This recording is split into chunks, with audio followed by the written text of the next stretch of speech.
Hello everyone, welcome my YouTube channel vision class. आज की video में हम लोग रेलवे ग्रुप डी के जो क्वेश्चंस हाल ही में पूछे जा रहे हैं उनके बारे में डिस्कस करेंगे। तो इस वीडियो में कम से कम आपको 10 क्वेश्चंस यहाँ पे करने को मिलेंगे जो अलग अलग बेसिस से रिलेटेड है। चलिए हम देखते हैं पहला क्वेश्चन क्या दिया गया है। पहला क्वेश्चन दिया गया अर्धवर्त का परिमाप बताइए यदि त्रिज्या 2.5 सेंटीमीटर है। पहला ऑप्शन है 163 सेंटीमीटर, दूसरा ऑप्शन है 144 सेंटीमीटर एंड तीसरा ऑप्शन है 184 centimetre and fourth option 188 centimetre.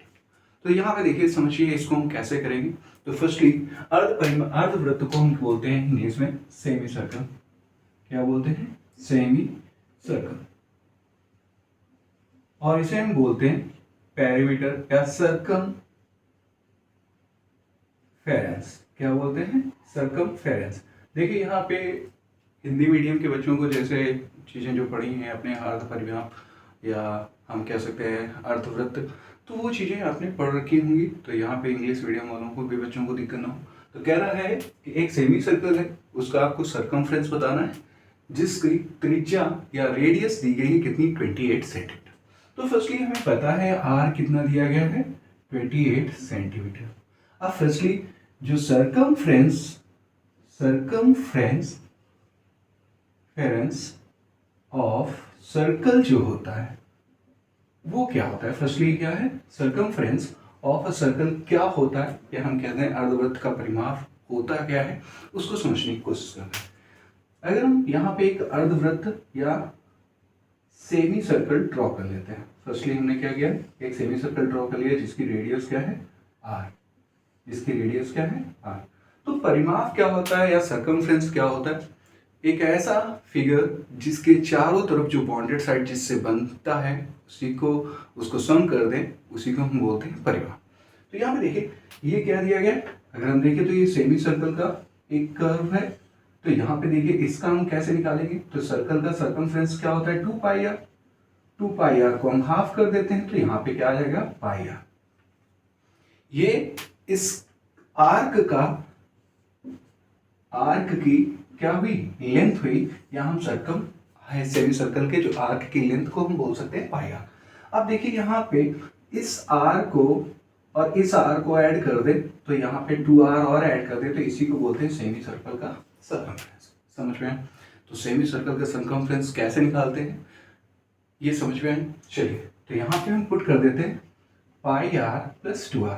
तो इसी को हम बोलते हैं अर्धवृत्त का परिमाप। क्या बोलते हैं? अर्धवृत्त का परिमाप। तो यहाँ पे देखिए पाई की वैल्यू क्या होती है? 22/7। रेडियस हमें दी गई है 28 सेंटीमीटर प्लस 2 इंटू 28 सेंटीमीटर। इतना आपको शायद समझ में आ गया होगा। तो देखिए इसको हम कैलकुलेट करेंगे तो क्या आ जाएगा? 4 सेंटीमीटर। और 4 का जब हम मल्टीप्लाई करेंगे तो 88 सेंटीमीटर आ जाएगा और यहाँ पे 56 सेंटीमीटर। जब इनका हम सम करेंगे तो 8 6 14 एंड 8 5 13 1 40। तो यहाँ पे क्या आ जाएगा? 144 सेंटीमीटर, जो आपका आंसर। समझ में आया? चलिए यहाँ पे ऑप्शन नंबर कौन सा हो जाएगा? बी। चलिए हम लोग दूसरे क्वेश्चन की तरफ बढ़ते हैं जो रेलवे में पूछे जा रहे हैं। लगातार ऐसे कुछ क्वेश्चंस हम लोग यहाँ पे 10 क्वेश्चंस एवरीडे डिस्कस करेंगे जो 17 अगस्त से कंटिन्यू पूछे जा रहे हैं। अभी हाल ही में जो एग्ज़ाम जो हाल ही में रेलवे ग्रुप डी का एग्ज़ाम चल रहे हैं उनमें भी पूछे जा सकते हैं इस टाइप के क्वेश्चन। चलिए देखिए यहाँ पे क्वेश्चन सेकंड है, कह रहा है यदि x + 1/x = 3 है तो x² + 1/x² कितना होगा? जिसमें पहला ऑप्शन दिया गया 8, दूसरा ऑप्शन दिया गया 7 एंड तीसरा ऑप्शन दिया गया 9 एंड फोर्थ ऑप्शन दिया गया 11। देखिए एल्जेब्रा से रिलेटेड कुछ इसी टाइप के काफ़ी एग्जामों में पूछे जाते हैं क्वेश्चन। तो देखते हैं इसको कैसे सॉल्व करेंगे।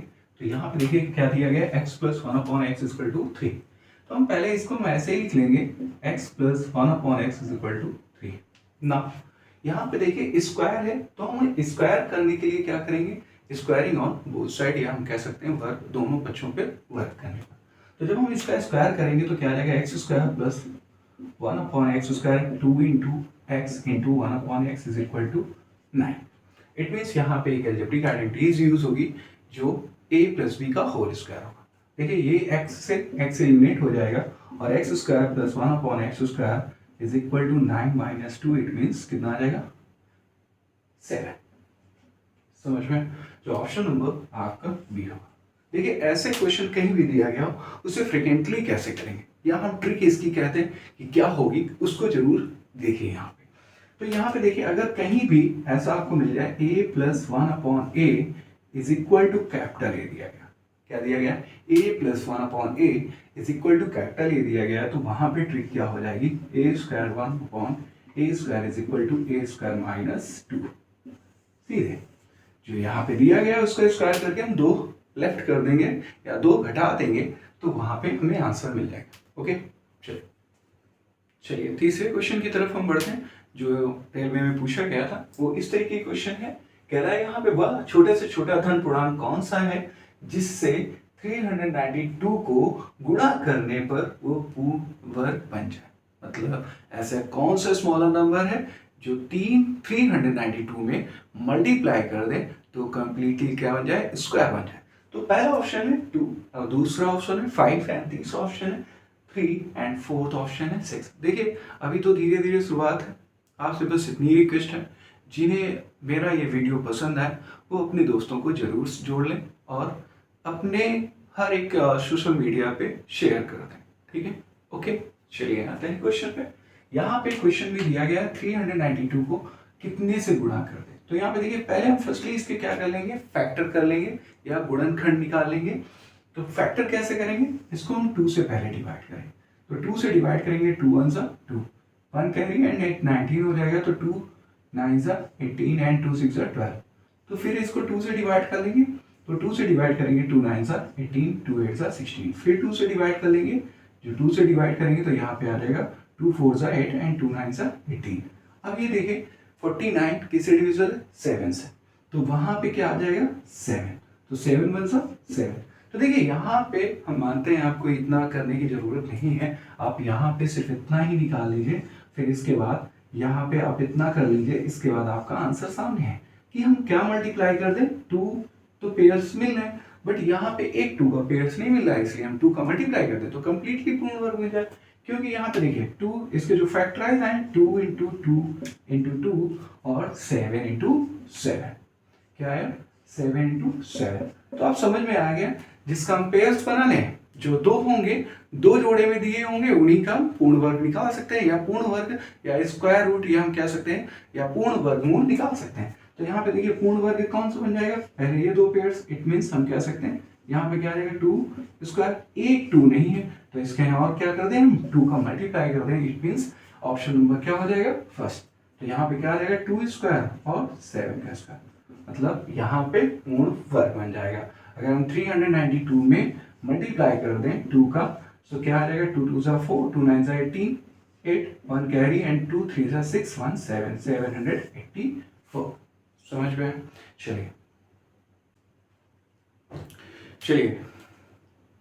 चलिए क्वेश्चन नंबर 4 की तरफ हम बढ़ते हैं। क्वेश्चन नंबर 4 क्या दिया गया, 2.3 का होल क्यूब माइनस 0.027 अपॉन 2.3 का होल स्क्वायर प्लस 0.69 प्लस 0.09। तो देखिए इस क्वेश्चन को हम कैसे करेंगे, फर्स्टली हम यहाँ पे देखेंगे 2.3 का होल क्यूब माइनस, इसे हम क्या लिख सकते हैं 0.3 का होल क्यूब अपॉन में ये 2.3 का होल स्क्वायर प्लस 0.69 प्लस 0.09। ठीक है, अब यहाँ पे क्या लग रही है आइडेंटिटी, क्या identity, A cube minus B cube होती क्या है ए माइनस बी, और इसको देखें A square plus B square plus A B होता है, क्या होता है A square plus B square plus A B. अब देखिए समझने की कोशिश करिए, यहाँ पे A cube minus B cube दिया गया है, A cube minus B cube दिया गया है हमें, क्या है A square plus B square, A square ये किसका क्या 3, इट मींस इसको ऐसे भी लिख सकते हैं यहाँ पे 0.3 का होल स्क्वायर, तो A square plus B square plus A B, तो A square plus B square plus A B दिया गया है, तो यहाँ पे हम कह सकते हैं इसको हम ऐसे लिख सकते हैं 2.3 माइनस 0.3 इंटू 2.3 का होल स्क्वायर प्लस 0.69। ठीक है, a इंटू बी करेंगे 3 3 9 3 2 6 प्लस 0.3 का होल स्क्वायर, क्योंकि बी स्क्वायर अपॉन में क्या आ जाएगा, अपॉन में जो दिया गया वही हम लिख लेंगे ऐसे 2.3 का होल स्क्वायर 0.69 प्लस 0.3 का होल स्क्वायर। तो देख रहे हैं ये कैंसिल हो जाएगा, तो आपके पास क्या आ जाएगा 2.3 माइनस 0.3, जो आपका आंसर क्या हो जाएगा 2, आपका आंसर। समझ में? अगर यहाँ पे हमें एग्जाम में अच्छे से करना है तो बस हमारे माइंड में क्या होना चाहिए, ये आइडेंटिटी होनी चाहिए। हमने देखा कि ये दिया गया है, हमें ये पूछा गया है, ये दिया गया है, ये पूछा गया है, a minus B it means 2.3 2.3 minus 0.3 कर देंगे तो आंसर आपका क्या आ जाएगा 2। समझ में? चलिए क्वेश्चन नंबर 5 की तरफ बढ़ते हैं। क्वेश्चन नंबर 5 क्या दिया गया, X square is equal to 10x minus 24 के मूल ज्ञात करो। एक समीकरण दिया गया है जिसे हम इक्वेशन कह सकते हैं, क्वाड्रेटिक इक्वेशन कह सकते हैं। तो यहाँ पे क्या दिया गया, X square is equal to 10x minus 24 के मूल ज्ञात करना है, जिसमें ऑप्शन भी दिए गए। तो चलिए इस क्वेश्चन को कैसे करेंगे समझने की कोशिश करिए। देखिए यहाँ पे जो भी नंबर्स दिए गए हैं इनको हम फर्स्टली क्या कर लेंगे, X square minus 10x plus 24 is equal to 0। इसको हम क्या कर लेंगे, इधर शिफ्ट कर लेंगे। ये मतलब जो भी वैल्यूज दी गई हैं हम इसको इधर क्या कर लेंगे, शिफ्ट कर लेंगे। तो यहाँ पे देखिए इसके फैक्टराइज करेंगे। जो लास्ट टर्म दिया होता है, मिडिल टर्म को हम ऐसे स्प्लिट करते हैं, जो मध्य का टर्म होता है या मध्य की जो संख्या होती है उसको हम ऐसे स्प्लिट करते हैं, दो भागों में विभाजित करते हैं। तो इसका जैसे यहाँ पे इसके पहले हम फैक्टर निकाल लेते हैं तो क्या होंगे 6 इंटू 4। यहाँ हम कह सकते हैं कि इसको 2 से डिवाइड करेंगे फैक्टर निकाल।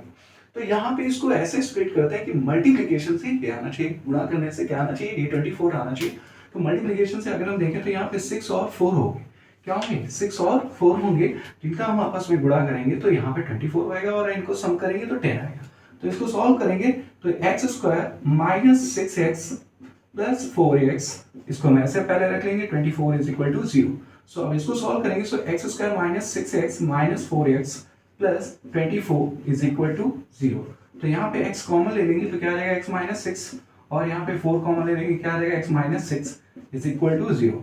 अगेन x माइनस 6 क्या हो जाएगा, कॉमन हो जाएगा, तो क्या आ जाएगा x minus 4 is equal to 0। So यहाँ पे कंपेयर करेंगे किससे, 0 से। So x minus 6 is equal to 0 हो जाएगा, तो x square minus 4 is equal to क्या हो जाएगा 0। सो x स्क्वायर क्या आ जाएगा 6 एंड x स्क्वायर क्या आ जाएगा 4। तो यहाँ पे देखिए इसका ऑप्शन नंबर क्या हो जाएगा सी। तो ऐसे फैक्टराइजेशन को हम और ट्रिकी करेंगे।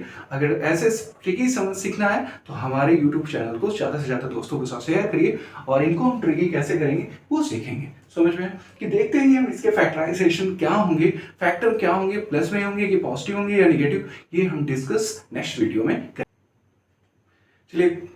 चलिए क्वेश्चन नंबर 6 की तरफ बढ़ते हैं। क्वेश्चन नंबर 6 क्या है, कह रहा है घनाभ की लंबाई चौड़ाई ऊंचाई क्रमशः 5 सेंटीमीटर 10 सेंटीमीटर और 15 सेंटीमीटर दिया गया। कह रहा है घनाभ का संपूर्ण पृष्ठ का क्षेत्रफल क्या होगा। तो देखिए यहाँ पे जो इंग्लिश मीडियम के बच्चे ये ना सोचे सर कि सिर्फ हिंदी मीडियम के क्वेश्चन डालते हैं, जो हिंदी लैंग्वेज में डालते हैं। तो यहाँ पे देखिए जल्द ही हम कोशिश करेंगे कि आपको बाइलिंगुअल में क्वेश्चंस प्रोवाइड हो सके। बस आपकी हॉनेस्टी क्या है, ज़्यादा से ज़्यादा अपने दोस्तों के साथ या अपनी डिवाइस पे शेयर करें ये चैनल को, ताकि हमसे जुड़ सकें। आपको अगर ऐसा लगता है कि ये सर कंप्लीट करा सकेंगे, कुछ अच्छा करा सकेंगे, तो प्लीज़ जरूर से जरूर इस चैनल को शेयर करें। होंग रहे हैं समझ लो।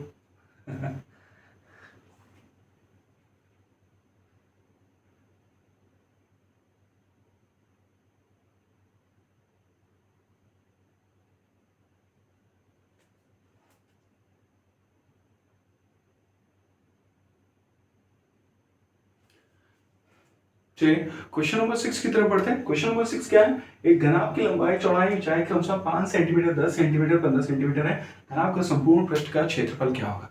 तो देखिए आप जो ये सोच रहे हो कि बाइलिंगुअल में क्वेश्चन नहीं है, हिंदी मीडियम के क्वेश्चन हैं, तो ये आप गलत सोच रहे हैं। जल्द ही हम कोशिश करेंगे कि आपको बाइलिंगुअल में, बट यहाँ पे हम ट्रांसलेट कर देते हैं कि क्वेश्चन की क्या क्या किसको दिया गया, तो इंग्लिश मीडियम वाले बच्चों को प्रॉब्लम नहीं होनी चाहिए। बट अगर आपकी या आपके जो हेल्पिंग नेचर रहा या हेल्प किया आपने, तो जल्द ही इस चैनल से में आपको हर चीज़ें वो प्रोवाइड होंगी जो आप जिसके लिए परेशान नहीं होंगे, किसी और चैनल पे सर्च नहीं करेंगे।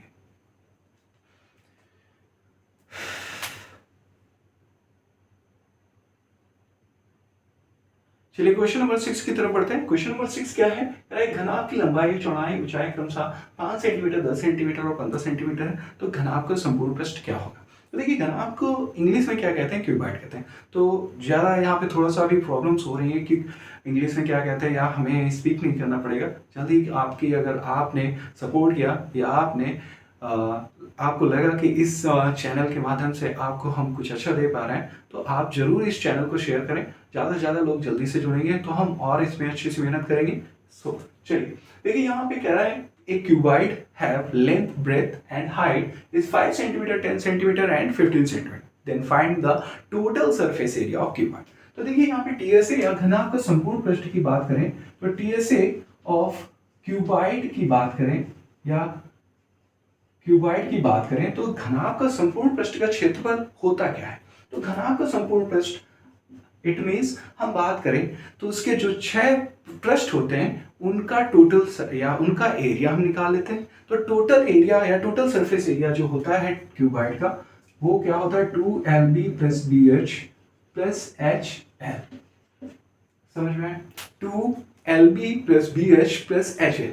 तो यहाँ पे देखिए लेंथ हमें जो दी गई है वो क्या है, लेंथ हमें 5 सेंटीमीटर दिया गया, ब्रेथ कितना दिया गया 10। तो 5 × 10 करेंगे तो कितना आ जाएगा 50। तो इतना तो हम कैलकुलेशन कर ही सकते हैं 50 सेंटीमीटर स्क्वायर। और B × H इट मीन्स 10 × 15 करेंगे तो 150 सेंटीमीटर स्क्वायर आ जाएगा, 150 सेंटीमीटर स्क्वायर। तो यहाँ पे HL निकालें तो HL कितना हो जाएगा 15 × 5 इट मीन्स 75 सेंटीमीटर स्क्वायर। तो हम इसका सम करते हैं तो सम कितना आ जाएगा 50 और 150 कितना हो जाएगा 200 हो जाएगा। और 200 में 75 जोड़ दें तो 275 हो जाएगा। 275 का अगर हम मल्टीप्लाई करा दें किससे 2 सेंटीमीटर स्क्वायर, तो मल्टीप्लाई करेंगे तो 2 5 10, 2 7 14, 115 एंड 2 2 4 1 6। तो 650, 2 2 4 1 5 होगा, सॉरी तो 550 सेंटीमीटर स्क्वायर जो ऑप्शन नंबर सी होगा। चलिए ऑप्शन नंबर 550 सेंटीमीटर स्क्वायर होगा। चलिए क्वेश्चन नंबर 7 की तरफ बढ़ते हैं। देखिए यहाँ पे क्वेश्चन बहुत इजी पूछे जा रहे हैं रेलवे ग्रुप डी में। सो आपसे यही रिक्वेस्ट है कि जरूर मेरे इस वीडियो को देख के जाएं ताकि आपके एग्जाम में बहुत आपको हेल्प मिल सके। चलिए क्वेश्चन नंबर 7 देखते हैं। यहाँ पे रूट में 1 + x/144 दिया गया और इक्वल टू 13/12 हो तो x की वैल्यू क्या होगी।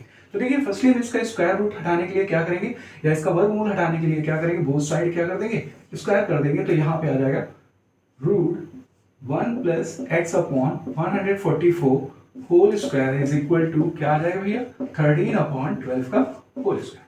तो देखिए इसका स्क्वायर करेंगे तो इसका स्क्वायर रूट हट जाएगा। तो यहाँ पे क्या आ जाएगा 1 + x/144 इज इक्वल टू इसका स्क्वायर करेंगे तो 169/144। अब देखिए यहाँ पे इसको उधर शिफ्ट करें या हम यहाँ पे एलसीएम ले लें, बात एक ही है। हम अगर 1 को उधर शिफ्ट कर देते तो यहाँ पे क्या आ जाएगा x/144 इज इक्वल टू 169/144 - 1। तो जब हम इसको सॉल्व करेंगे, अब इसको एलसीएम लेके सॉल्व करेंगे तो यहाँ पे आ जाएगा 25/144। इसमें डिफरेंस करेंगे तो सीधे हम देखिए जब भी ऐसे क्वेश्चन आ रहे हैं कि अब यहाँ पे डिफरेंस क्या करेंगे तो न्यूमरेटर डिनोमिनेटर को न्यूमरेटर में सीधे डायरेक्टली घटा देते हैं, क्योंकि यहाँ पे 1 से इसको मल्टीप्लाई करेंगे तो वही नंबर आएगा। तो इसको हम डायरेक्टली घटा देंगे तो यहाँ पे देखिए 9 में 4 जाएगा तो कितना 5 आ जाएगा और 6 में 2 जाएगा 4 जाएगा तो 2 आ जाएगा। तो यहाँ पे ये किसके इक्वल आ गया x/144। 144 किससे कैंसिल हो गया, तो x इक्वल टू कितना आ जाएगा 25 जो आपका आंसर। तो ऑप्शन नंबर क्या हो जाएगा डी। समझ में आया?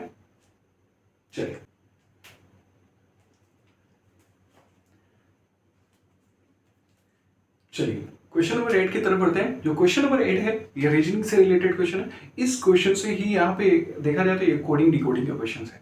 तो ऐसे क्वेश्चंस को हम कैसे करते हैं, यहाँ पे मैंने इसलिए इस क्वेश्चन को लिया है, यहाँ पे कैसे करेंगे, और ये हाल ही में रेलवे ग्रुप डी में पूछा गया, इसलिए मैंने इस क्वेश्चन को इस सीरीज में फिर रख दिया है। तो चलिए इस क्वेश्चन को कैसे करेंगे। फर्स्टली मैंने जो सीरीज स्टार्ट की टॉप 10 सीरीज है, जो हाल ही में ग्रुप डी में जो पूछे जा रहे हैं क्वेश्चन वो टॉप 10 सीरीज मैंने स्टार्ट की। तो चलिए इस क्वेश्चन को कैसे करेंगे। g = 7 दिया गया, x = 49 दिया गया, तो आपको एक्सेप्ट बताना है। क्या बताना है, एक्सेप्ट। तो देखिए सबसे पहले कुछ चीजों को यहाँ पे पता होना चाहिए कि इनको जो वेरिएबल होते हैं या हम कह सकते हैं यहाँ पे जो वेरिएबल होते हैं वो a से z तक इनकी वैल्यू क्या होती है, काउंटिंग नंबर क्या होता है। तो a = जैसे 1 होता है तो ऐसे b = 2 होता है, c = 3 होता है, d = क्या होता है 4 एंड e = क्या होता है 5 एंड f = क्या होता है 6। ऐसे ही g = क्या होता है 7 एंड h = क्या होता है 8 एंड ऐसे i = क्या होता है 9 एंड j = क्या होता है 10 एंड k = क्या होता है 11 एंड l = कितना होता है 12। ऐसे ही n इज इक्वल टू कितना होता है 13, n को हम बोलेंगे 14 और ऐसे o को बोलेंगे 15, p के बोलेंगे 16 एंड q को बोलेंगे 17 और r को बोलेंगे 18 और s को बोलेंगे 19, t को बोलेंगे 20 और यहाँ पे u को बोलेंगे 21 और v को बोलेंगे 22 और ऐसे ही w को बोलेंगे 23 और x को बोलेंगे 24 और y को बोलेंगे 25 और z को बोलेंगे 26। तो पहले जो अल्फाबेट दिए होते हैं उनको क्रमांक में क्या बोलते हैं, यहाँ उनका क्रमांक नंबर क्या होता है, ये हमें इस क्वेश्चन को सॉल्व करने के लिए इंपॉर्टेंट होता है ये दोनों। अब यहाँ पे हम क्रमांक को कैसे प्रिपेयर करें या नंबर उनकी जो सीरीज में होते हैं नंबर कौन सा होता है उनको कैसे प्रिपेयर करें। जैसे सबसे पहले यहाँ पे आर को प्रिपेयर करना है, तो सबसे कुछ तो हमें स्टार्टिंग में प्रिपेयर ही हो जाएंगे। तो आर को देखिए कैसे हम इजीली प्रिपेयर करेंगे। आर को हम अगर इसको ऐसे मूव कर दे तो ये 8 बन जाता है और इसके आगे 1 रख दे तो 18 हो जाएगा। क्या हो जाएगा 18 हो जाएगा। तो यहाँ पे ये इंपॉर्टेंट है, आपको पता होना चाहिए कि जो अल्फाबेट होते हैं उनका क्रमांक नंबर या नंबर कौन सा होगा।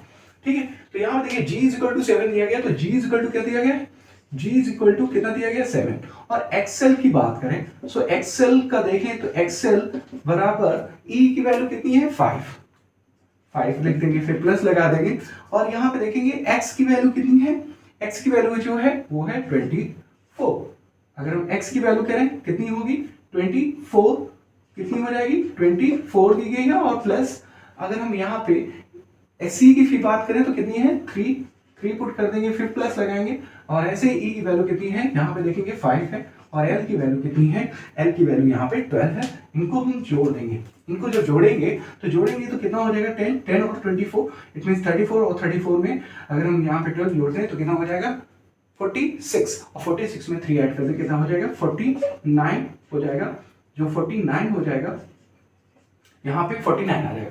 मतलब जो यहाँ पे वेरिएबल दिए गए हैं, जो अल्फाबेट दिए गए हैं, उनके जो सीरीज में नंबर है उनका सम क्या होगा वो 49 होगा। इट मीन्स हमें ऐसे ही एक्सेप्ट में फॉलो कराना है। तो एक्सेप्ट के जो वेरिएबल हैं वो क्या है A C E P T is equal to A की वैल्यू जो दी गई है वो 1 है और ई सी की वैल्यू है वो हमें पता है 3 और 3 फिर प्लस ए की वैल्यू क्या दी गई है 5 है प्लस p की वैल्यू क्या है, p की वैल्यू हम अगर बात करें तो यहाँ पे 16 है और प्लस t की वैल्यू क्या है यहाँ पे 20।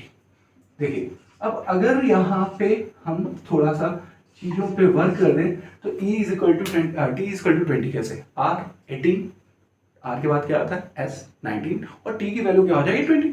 इजीली प्रिपेयर कर सकते हैं। तो यहाँ पे देखिए इनका सम करेंगे 1 3 4 4 3 7 7 5 12 12 और 16, तो 12 और 16 कितना हो जाएगा 28 और 28 में 20 ऐड कर दें तो कितना हो जाएगा आपका आंसर 48। जो आपका आंसर है वो क्या आ जाएगा 48। चलिए समझ में, सो आंसर क्या हो जाएगा 48। तो ऐसे क्वेश्चंस को करने के लिए सबसे पहले हमें पता होना चाहिए अल्फाबेट का नंबर क्या होगा, अल्फाबेट में जितने भी दिए गए उनके नंबर्स क्या होंगे, उनको जरूर प्रिपेयर करना पड़ेगा। ओके चलिए क्वेश्चन नंबर 9 की तरफ बढ़ते हैं। क्वेश्चन नंबर 9 क्या दिया गया है, एक फैक्टराइजेशन है जिसे अभी हमने एक क्वेश्चन नंबर ऐसे ही बात किया था बट इस तरीके से क्वेश्चन नहीं दिया गया था, उस क्वेश्चन को भी बात करते हैं। यहाँ पे फैक्टराइजेशन से रिलेटेड क्वेश्चन कह रहा है 2x square plus 7x plus 6 equal to 0 है, तो x का मान बताइए। तो कैसे इसको करेंगे, जो यहाँ पे 2x स्क्वायर है 2 का इससे हम क्या मल्टीप्लाई करा देंगे, किससे मल्टीप्लाई करा देंगे 6 से, तो जो मल्टीप्लिकेशन आएगा वो क्या हो जाएगा 12। अब मिडिल टर्म को ऐसे स्प्लिट करें, मैंने फैक्टराइजेशन आपको बताया कि फैक्टराइजेशन में मिडिल टर्म को हम ऐसे स्प्लिट करें, जब क्वाड्रेटिक इक्वेशन दी गई होती है तो उसको मिडिल टर्म को क्या करते हैं ऐसे स्प्लिट करते हैं, मल्टीप्लिकेशन से क्या आना चाहिए 12 आना चाहिए और एडिशन या सब्ट्रैक्शन से क्या आना चाहिए 7 आना चाहिए।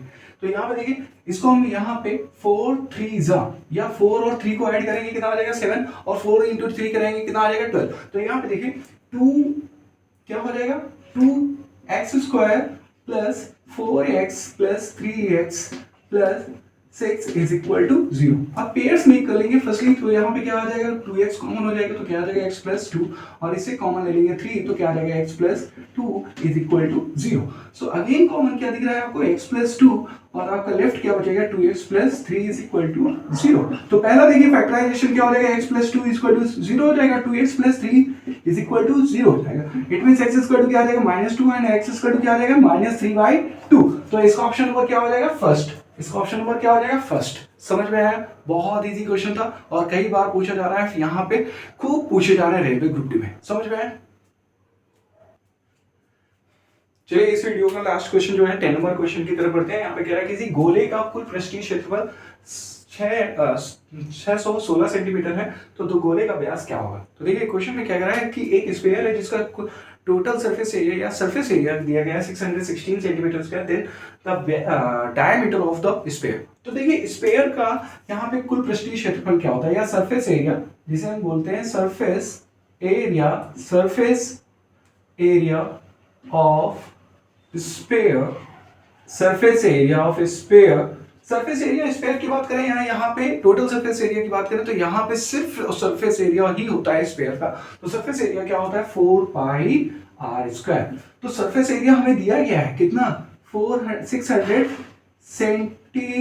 Centimetre square. तो यहाँ पे 616 सेंटीमीटर स्क्वायर कर लेंगे तो 4 इंटू पाई की वैल्यू क्या है? 22/7 into R square equal to 616 centimetre square हो जाएगा। देखिए यहाँ पे 11 2 22 एंड 11 5 55 एंड 11 6 66।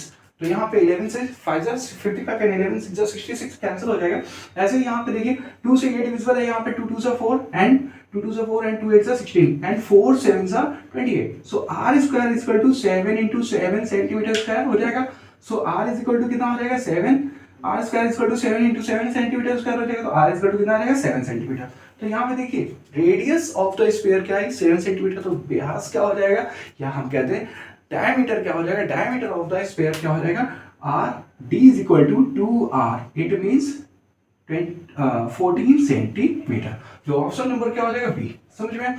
ये 10 क्वेश्चंस जो अभी हाल ही एग्जाम में ग्रुप डी में पूछे जा रहे हैं। सो हमने आपको एक एक सॉल्यूशन से एक एक क्वेश्चन के सॉल्यूशन प्रोवाइड करा दिया है। चलिए आपको अगर अच्छा वीडियो लगा हो तो अपने दोस्तों को इस पे जरूर ऐड करें और ज़्यादा से ज़्यादा इस वीडियो को शेयर करें। Thank you.